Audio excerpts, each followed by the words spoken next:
What's going on, guys? Welcome back to The Truth, where today we're going to talk a little bit about um, this week's college football, how the championship games went, how the next week with I think it's Air Force and Navy or Army and Navy, one of those teams, and then we're also going to talk about the college football playoffs, the controversy, the things I like, things that are going to be really interesting to see, the discussions are going to come out of it.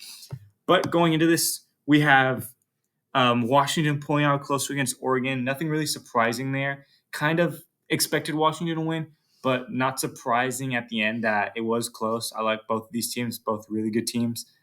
Liberty pulls no, I wouldn't say close one, a good offensive win for Liberty. They win. They go 13-0. Conference USA isn't really good, but they go 13-0.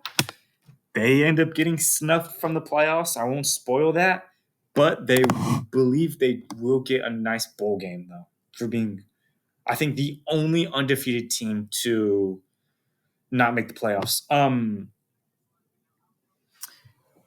Bama upsets Georgia, and that's insane. I think their defense really held on, and that's what really helped them.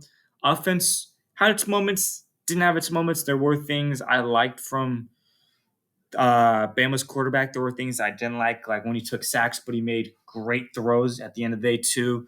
So it's kind of more to be desired, but really fun to watch. He's been getting so much better throughout the season. Michigan dominating against Iowa, nothing surprising there. Iowa has no offense, but fair to say, pretty good defense. So that's not surprising. Florida State, another team who got sniffed from the playoffs. They beat Louisville by 10. Without having your starting quarterback, if you're Florida State, it sucks. But I mean, at the end of the day, hey, you still won. You're still 13-0, and you take that. Texas, good win against Oklahoma State. Your defense lets up a couple touchdowns that you'd like to have back. But other than that, offensively, you played pretty well. SMU upsets Tulane. SMU's been great this year.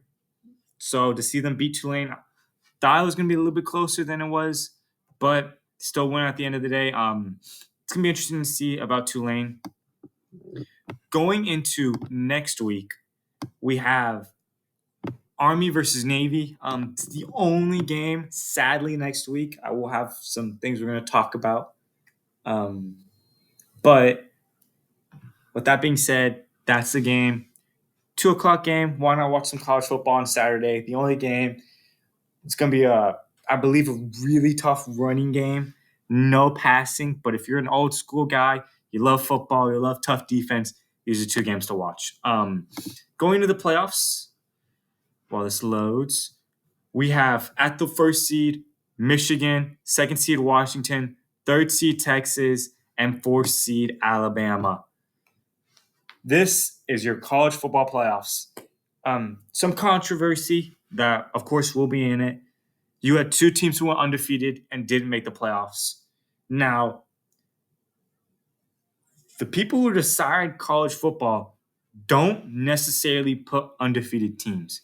They try to put the best teams, and that's what they look after. They want to put the best teams in college football. And with the wins and losses, this is what they deemed best. With that being said, is it fair that Florida State and Liberty didn't make the playoffs? No. By all means. They deserve to be in the playoffs. They took care of business. But they ended up not making it.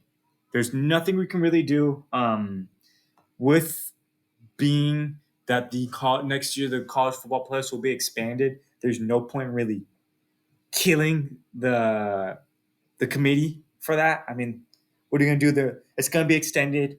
They're going to be bye weeks, I'm pretty sure, something along those lines, something what they want to do. Nothing crazy, but this is it. It's still going to be very exciting playoffs. Don't get me wrong. And the team who will win the college football playoffs will deserve it.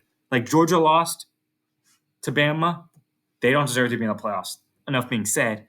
But, whoever wins it is deserving of it. I'll say that because by all means, do we really think Liberty? And no offense to FSU, but with their quarterback who got injured, their starting quarterback now. Do we really think he's going to dominate in the playoffs? No. So with that being said, I think the right teams are in place. It's just two teams who didn't make it, who probably would have won their first games, don't really entice the committee to put them in there, but they do deserve it. Going this, I want to talk about the future of the channel. So with college football starting to come down to the bowl games and the playoffs and all of that, what's going to fill that hole? And I'm going to start bringing back film reviews and film sessions on college football players. Going to start talking about players who declared for the draft, players who didn't declare for the draft. I'll mention them. I'm going to start talking about free agency needs and what teams are needing at the end of the season right now, contract-wise. Things like that. Going more into the NFL and pulling less away from college football. But as it did happen this year, I will be leaning, once college football comes back, I will be leaning a lot to college football and a lot to NFL. It's just, with that, I have to fill in the hole. So NFL news, I'll be bringing that back in. And from Bleacher Report, I'll be talking about that. Mock drafts will be coming. All these exciting things preparing for the NFL draft will be happening. So don't worry, there will be things I can fill in, and it'll all be great. It'll all look great. It'll all be fun. I'm trying to work out some things, see what's going to happen. But with that being said, sorry it was a short video. Not a lot to talk about, but a lot to look forward to, nevertheless. Thank you all for watching, and I will talk to you next time.